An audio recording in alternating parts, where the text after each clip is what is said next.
Estamos ya entrando en la recta final de este cuarto mes de este año 2024 y nos vamos de inmediato con los titulares nacionales e internacionales que nos arroja la jornada. La campaña estuvo intensa durante este fin de semana. El presidente Luis Abinader encabezó una caravana en Puerto Plata, acompañado de la candidata Ginette Burnigal y otros aspirantes congresuales. Ella aseguró que no está en discusión lo de una primera vuelta. En cambio, Danilo Medina asegura que vamos a una segunda vuelta y que Abel Martínez será el presidente. La Embajada de los Estados Unidos asegura que nunca ha pedido que la República Dominicana acepte migrantes indocumentados. La aclaración la hizo en un comunicado firmado Chelsea Hetrick, consejera de Asuntos Públicos de la Embajada estadounidense, porque somos tan poca cosa que no tenemos un embajador, ¿verdad?, que represente a Estados Unidos en el país. Otras potencias como Haití sí tienen uno. Así son las cosas cuando gobierna cierto partido que le encanta a los dominicanos. Es una de esas cosas curiosísimas de la política norteamericana y de la visión de los dominicanos sobre ella. Palabras de la señora Chelsea Hetrick. Hemos enfatizado continuamente la importancia del respeto al Estado de Derecho, las obligaciones internacionales y los derechos humanos, tanto en la República Dominicana como alrededor del mundo. Sobre todo al Estado de Derecho, señora Chelsea. Estado de Derecho que se ejerce muy bien en Texas, entre otros lugares, ¿no?, de los Estados Unidos. Hace varios días, el senador estadounidense Marco Rubio consideró que es injusto para la República Dominicana la presunta presión de Amnistía Internacional, que sí, para que el presidente Joe Biden incida en que el país reciba a 3 millones de haitianos. En otra información, 3 boricuas relacionados con masacre en Puerto Rico son detenidos en la República Dominicana. Los vinculados a esta masacre se consideran altamente peligrosos. Tienen una orden de arresto de Estados Unidos, Distrito de Puerto Rico, bajo los cargos de homicidio, por lo que las autoridades dominicanas procederán a su deportación en las próximas horas.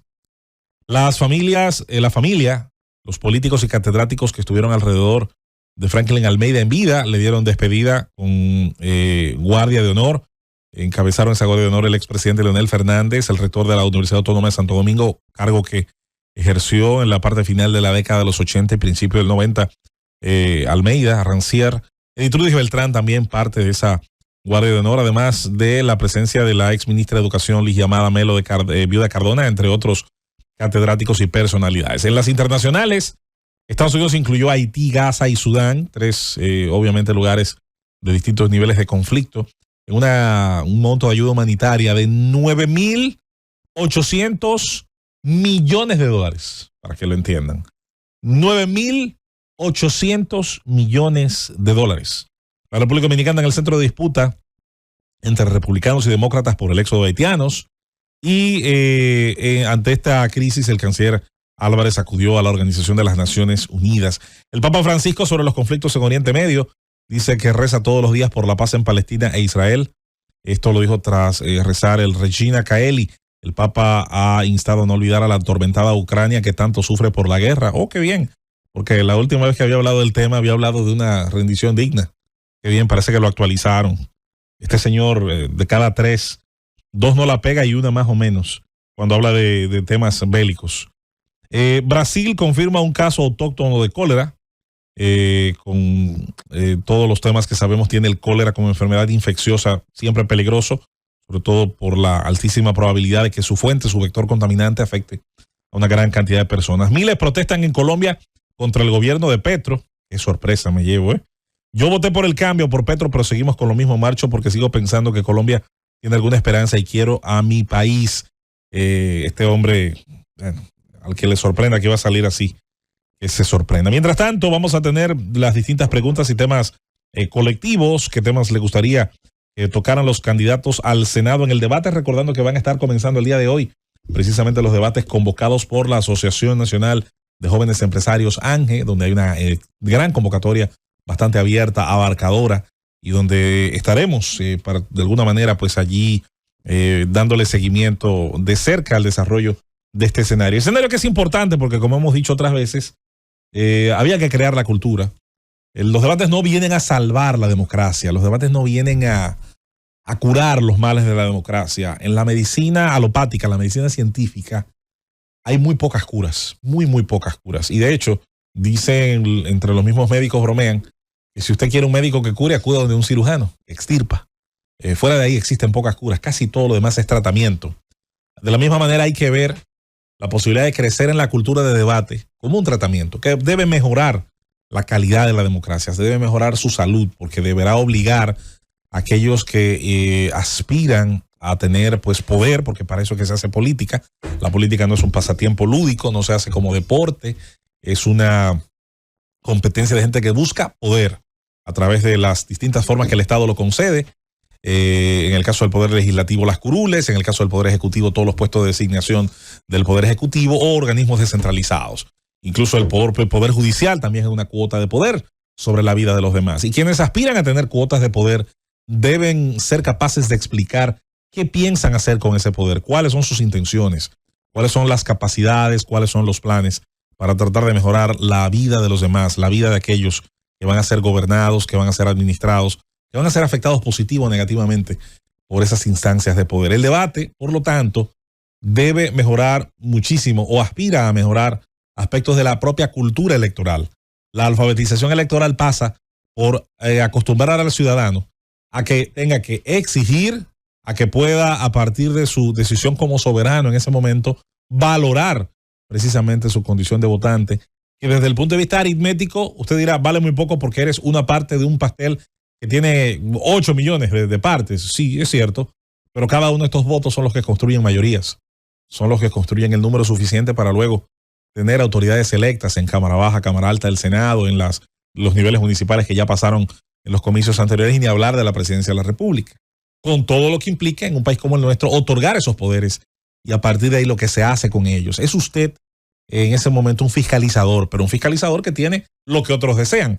Cuando eso ocurre en el mercado, ¿qué hace? El que tiene lo que los demás desean no lo otorga por nada, le pone precio. Y ponerle un precio no implica, como mucha gente cree, solo venderlo, no, implica exigir razonamientos, argumentos, propuestas convincentes. La diferencia entre una promesa y una propuesta son los niveles racionales de realización de ese compromiso, además de, por supuesto, la asunción de manera pública, de manera objetiva, de esos compromisos por parte de los políticos, de manera que, en caso de no cumplirse, no solamente habría forma de reclamar y mostrar los compromisos asumidos, sino también de generar una cultura de castigo, de exigencia, de protesta ante esos compromisos que por diversas razones no se cumplen. La realidad es que debieron llegar hace mucho, han ido evolucionando hasta tener lo que hoy tenemos.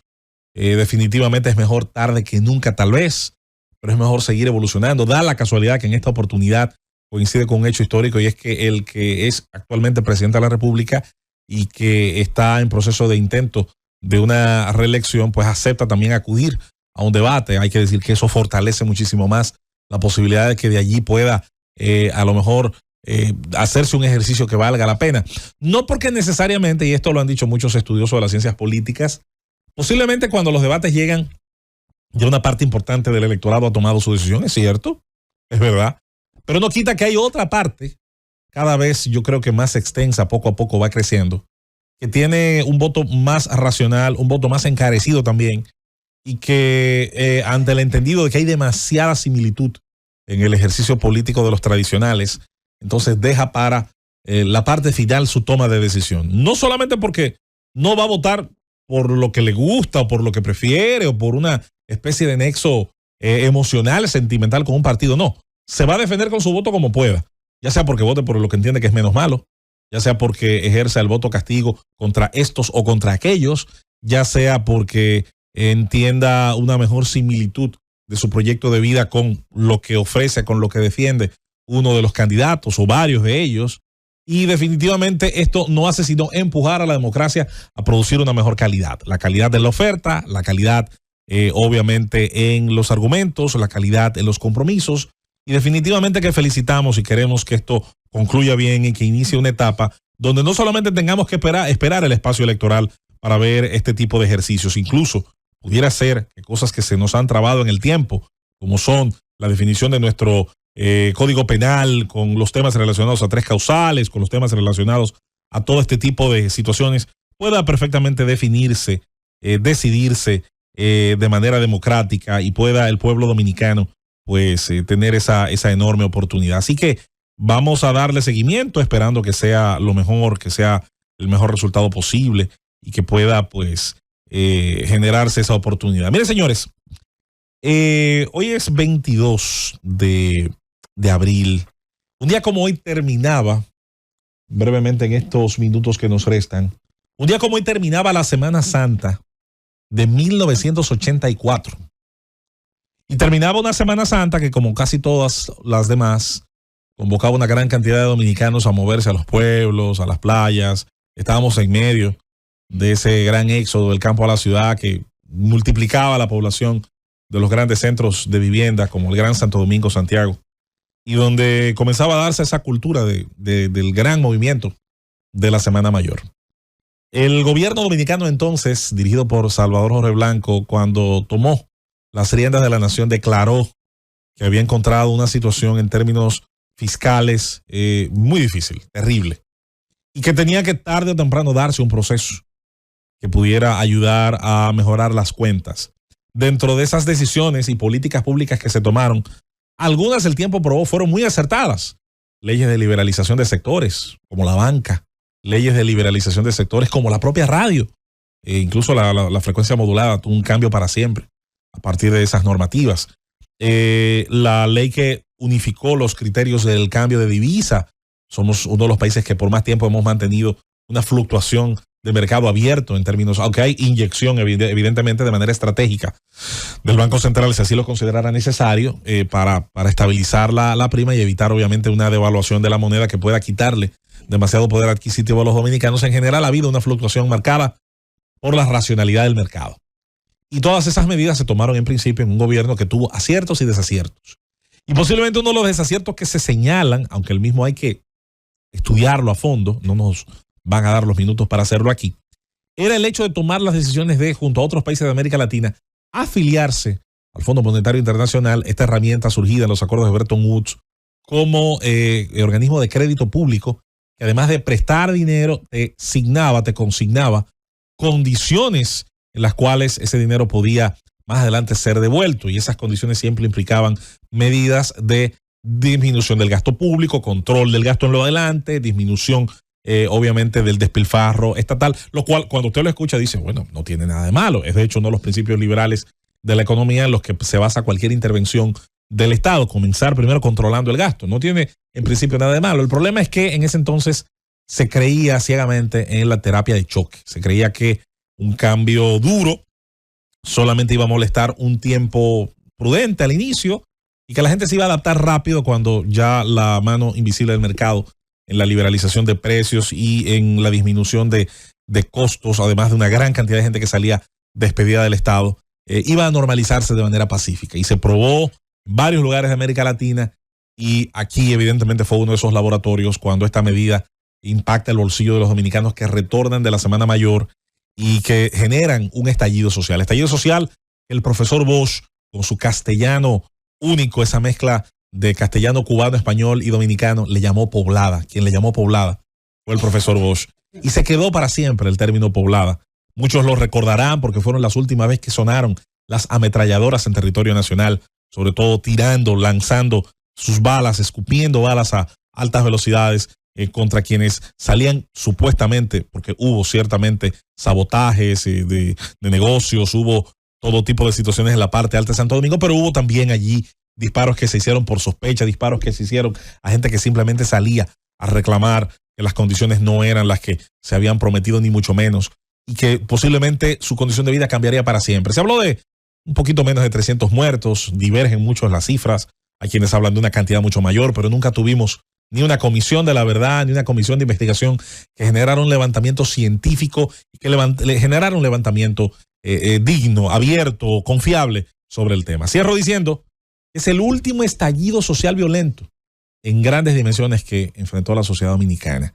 Es mucho lo que ha cambiado el país, son muchos los retos que tenemos, pero qué bueno que cosas como esta no se han repetido pese a los riesgos que ha habido en el camino, porque si algo ha aprendido a valorar el dominicano es la estabilidad. Estabilidad que es la principal barrera para defender la propiedad pública, la propiedad privada, que le ha costado el trabajo ambas a los dominicanos desarrollar, y de alguna manera la capacidad de que, por grandes que sean nuestros problemas, sabemos padecerlos, enfrentarlos y hasta cierto punto solucionarlos en nuestras rutinas productivas y pacíficas.